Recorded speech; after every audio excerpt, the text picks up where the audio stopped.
Olá, meus queridos, a graça e a paz do Senhor Jesus para todos. É uma alegria tê-los aqui conosco na nossa Escola Bíblica Palavra Viva e nós vamos começar a nossa aula de hoje, do curso A Chave do Livro de Gênesis. E o nosso tema de hoje é o descendente da mulher. Hoje nós vamos falar sobre o descendente da mulher, baseados em Gênesis 3, 9 a 16, é um texto que nós vamos estudar, e também Gálatas 3, 15 a 22. Mantenha sua Bíblia à mão, nós vamos estar folheando a Bíblia, vamos estar olhando alguns textos que são importantes para a compreensão deste assunto. Nós continuamos aqui com o assunto de Adão e Eva, ok?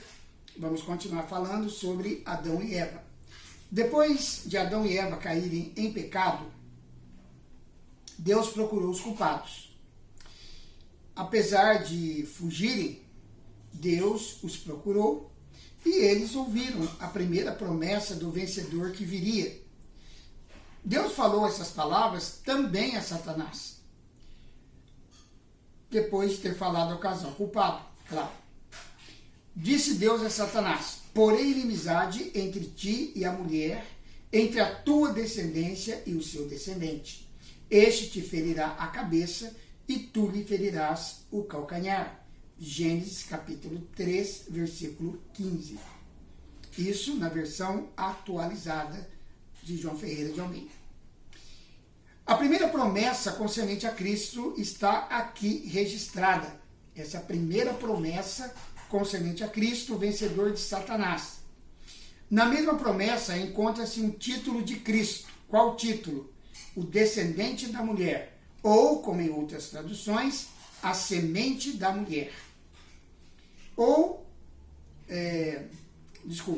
Neste versículo 15, Deus anunciou o começo de um conflito espiritual.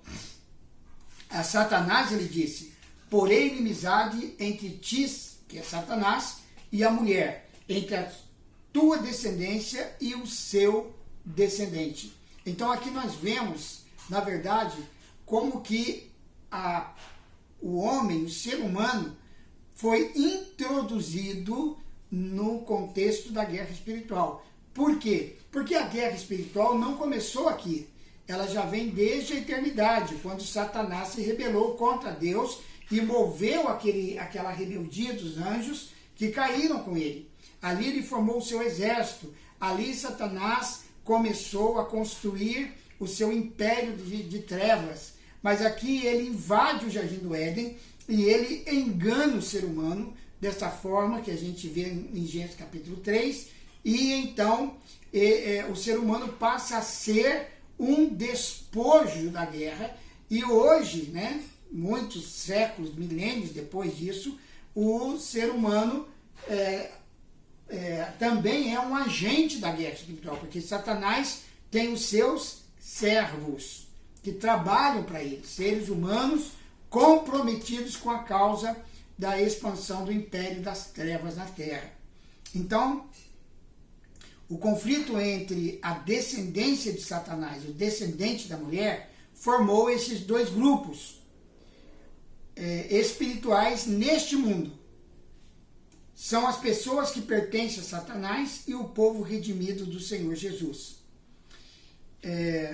Aos judeus que procuravam matá-lo, Jesus Cristo disse: vós sois do diabo, que é o vosso pai, e quereis satisfazer-lhes aos desejos. João 8,44. Então, querido, o que acontece é o seguinte: toda pessoa, não importa se ela está dentro da igreja, fora da igreja, se ela está no cristianismo ou fora do cristianismo, se ela faz a vontade do diabo, ela pertence ao diabo. O que leva uma pessoa a pertencer ao diabo? Não é o diabo ter um documento de propriedade. Não, é muito mais simples. Basta que a pessoa faça a vontade do diabo, que ela resista à vontade de Deus. Os fariseus eram considerados homens de Deus. Eles eram considerados mestres da palavra, e eram mesmo. É que eles eram considerados, eles eram mestres da palavra. Eles eram piedosos, eram preocupados com a pureza cerimonial. No entanto, Jesus disse para eles que eles eram do diabo, que é o vosso pai, e vocês querem satisfazer os desejos. Olha que coisa séria. Então, hoje, irmãos, nós vemos dentro de igrejas evangélicas, e aqui eu vou fazer uma denúncia, porque essa denúncia precisa ser feita. Em algum momento, os olhos espirituais dos crentes precisam se abrir. Porque hoje em dia nós vemos em igreja crentes que se dizem cristãos e são líderes de igrejas, formadores de opinião em igreja, perseguindo pastores, irmãos. Perseguindo pastores. Lutando contra o pastor, trabalhando contra o pastor da igreja. Sabe o que é isso? Se você está assistindo esse vídeo e você é líder de alguma igreja evangélica, uma pessoa tradicional, conservadora, até piedoso, mas que está fazendo campanha contra o teu pastor na igreja, ligando para os irmãos para fazer campanha contra o pastor, isso aqui é o que os fariseus faziam com Jesus. Eles desejavam a morte de Jesus. E os sentimentos que às vezes perpassam pelo coração de crentes assim são tão horríveis quanto esses que passavam pelo coração dos fariseus. Então eu quero que você saiba uma coisa: se você faz a vontade do diabo, você pertence a ele, meu querido, não pertence a Deus, não. E se você pensa que porque você é um crente denominacional, está na denominação há muito tempo e está fazendo coisas semelhantes a essa, você é do diabo. Você não é de Deus. Em João 14,30, Jesus disse: já não falarei muito convosco, porque aí vem o príncipe do mundo, e ele nada tem em mim. Em 2 Coríntios capítulo 4, versículo 4, lemos: o Deus deste século cegou os entendimentos dos incrédulos, para que lhes não resplandeça a luz do evangelho da glória de Cristo. De um lado estão os incrédulos, e do outro lado os que creem em Cristo. O conflito continua até hoje, irmãos. Esse é o contexto da guerra espiritual na igreja. Continua até hoje. Pessoas que estão a serviço do Senhor, creem no Senhor, e pessoas que estão a serviço do diabo, fazendo a vontade dele. Na primeira promessa do vencedor, em Gálatas 3,15, duas figuras de Jesus Cristo são apresentadas. A primeira é o descendente da mulher. É de estranhar esta frase, porque em geral, nos outros nascimentos, o nascido é chamado o descendente do homem. Porém, não é um erro quando se refere a um nascimento diferente de todos os demais, um nascimento singular, um nascimento milagroso, como é o nascimento virginal de Jesus Cristo. Séculos depois, Isaías profetizou com mais clareza: eis que a virgem conceberá e dará à luz um filho, e lhe chamará Emanuel. Isaías capítulo 7, versículo 14. Quando a Virgem Maria ouviu as palavras de Gabriel anunciando o nascimento de Jesus, ela respondeu: como será isto, pois não tenho relação com homem algum? Aí então respondeu o anjo, dizendo: descerá sobre ti o Espírito Santo, e o poder do Altíssimo te envolverá. Vou ler melhor. Descerá sobre ti o Espírito Santo, e o poder do Altíssimo te envolverá com a sua sombra. Por isso também o ente santo que há de nascer será chamado Filho de Deus. Isso é Lucas capítulo 1, versículos 34 a 35. A doutrina do nascimento virginal de Jesus Cristo é fundamental e essencial, porque somente alguém que não nasceu com uma natureza pecaminosa podia morrer como substituto dos pecadores.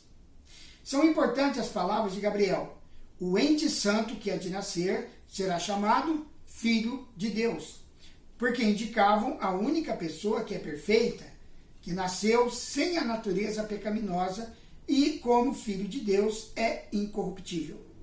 Existem 3 corpos humanos. O corpo criado por Deus na inocência, o corpo de Adão antes de pecar era perfeito e sem pecado. O corpo dos descendentes de Adão, todos nós nascemos com uma natureza pecaminosa e com a tendência de pecar. É uma natureza que não pode mudar. Então esse é o corpo dos descendentes de Adão. O corpo que foi criado por Deus era um corpo inocente. Agora temos o corpo de Cristo. Foi um corpo perfeito e sem pecado. Jesus Cristo não herdou a natureza pecaminosa da sua mãe. Ele foi perfeitamente humano, mas sem pecado. A profecia messiânica predisse a respeito deste fato.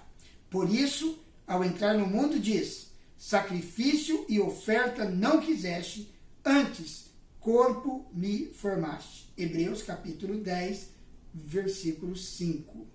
Foi Deus quem formou aquele corpo perfeito, humano, mas sem pecado.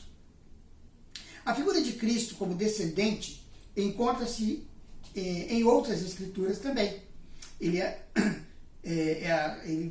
Essas escrituras, elas apresentam aspectos diferentes, mas a figura de Cristo está lá, como o descendente, né? Ele é chamado de descendente de Abraão. Entre as diversas promessas que Deus deu a Abraão, encontra-se esta: em ti serão benditas todas as famílias da terra. Gênesis capítulo 12, versículo 3. Foi a promessa de bênção para todos os povos pelo seu descendente, que é Jesus Cristo. A promessa foi confirmada por Deus e Isaac com essas palavras: multiplicarei a tua descendência como as estrelas dos céus, e lhe darei todas essas terras. Na tua descendência serão abençoadas todas as nações da terra. Gênesis capítulo 26, versículo 4. Em Gálatas 3,16, o apóstolo Paulo explica: ora, as promessas foram feitas a Abraão e ao seu descendente. Não diz, e aos seus descendentes, como se falando de muitos, porém como de um só. E ao teu descendente, que é Cristo. São bênçãos inúmeras que temos recebido por Cristo e pela sua morte por nós. Ele é chamado também o descendente de Davi, expressão esta que apresenta o Senhor Jesus como rei. Deus prometeu a Davi: então farei levantar depois de ti o teu descendente, que será dos teus filhos, e estabelecerei o teu reino. 1 Crônicas, capítulo 17, versículo 11.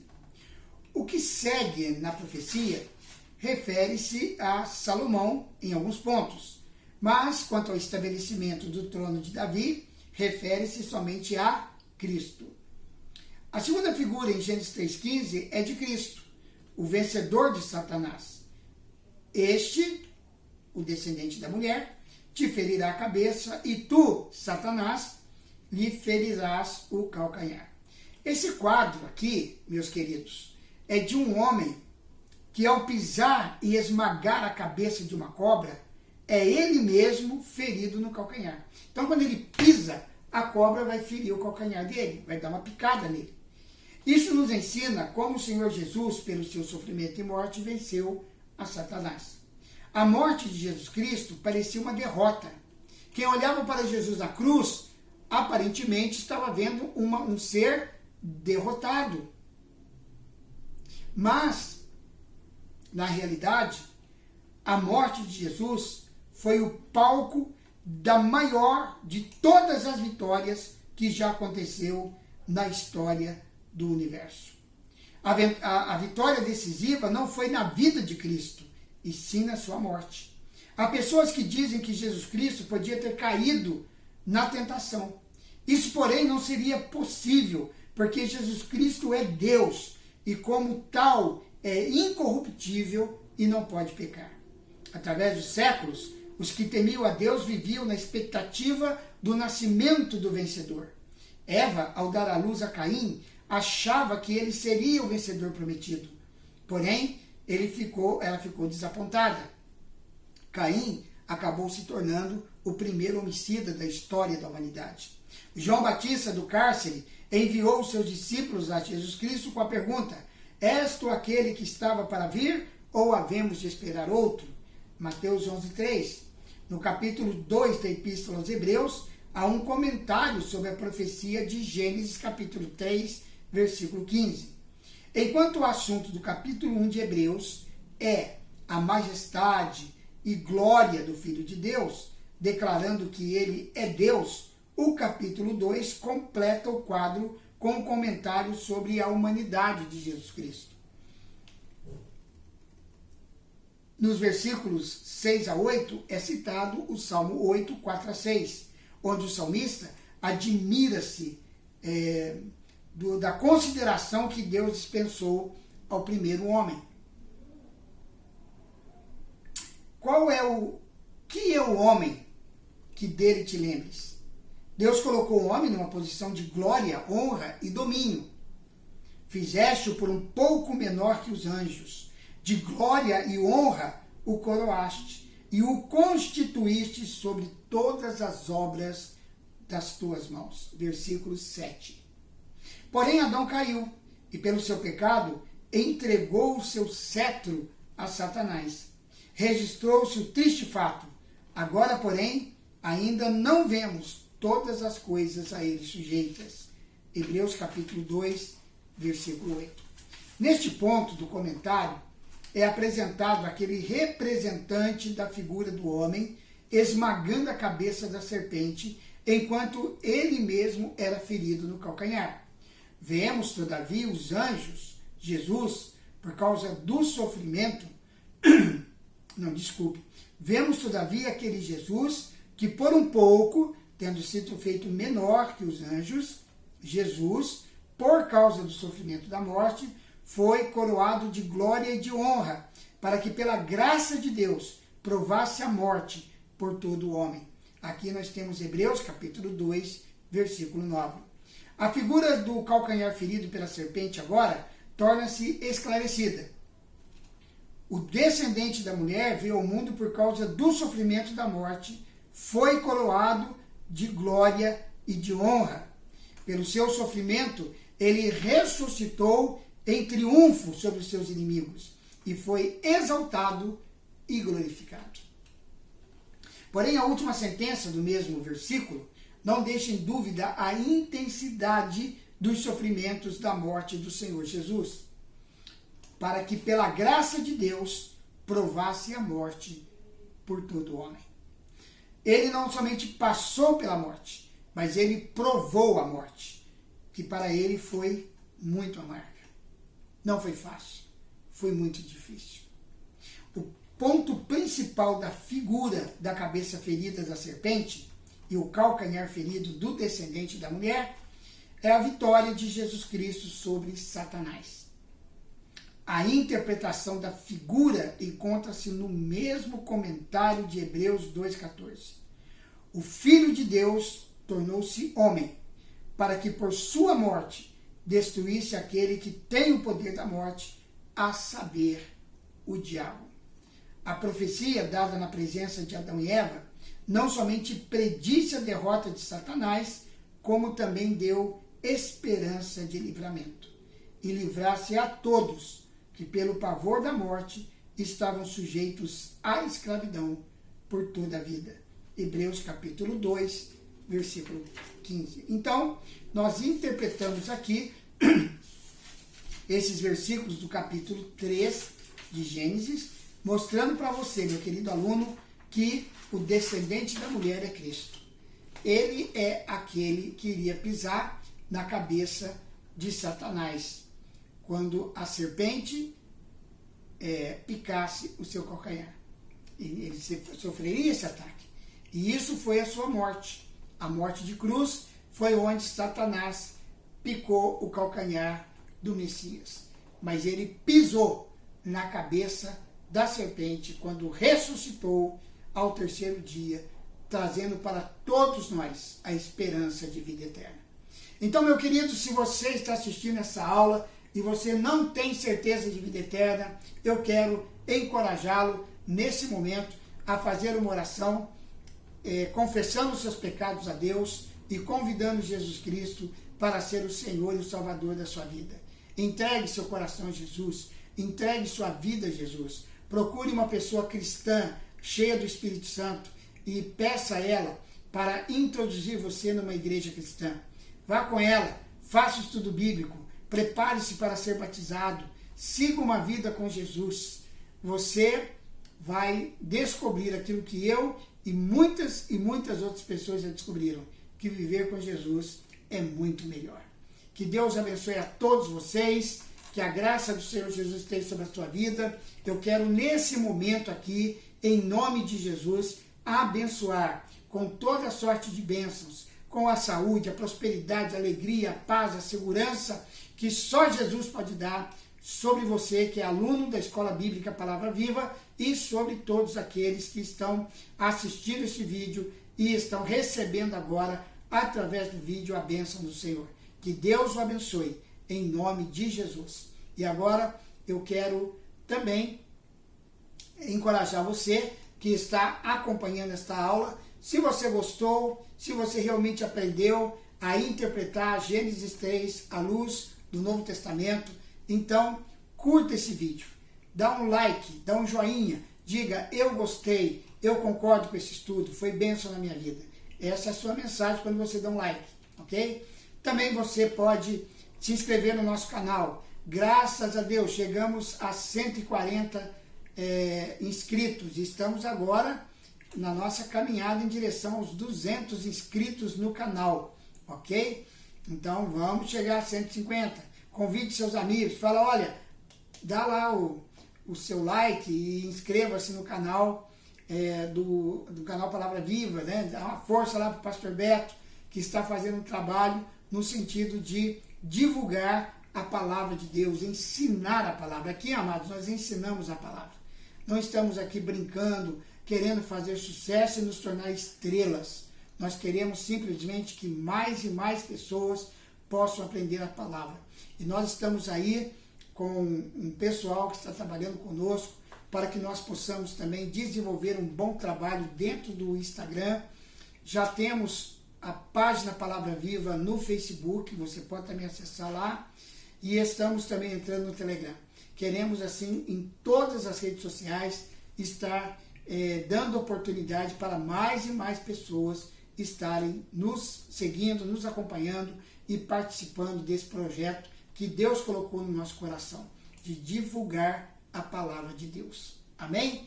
Deus abençoe a todos vocês. Compartilhe esse vídeo com alguém.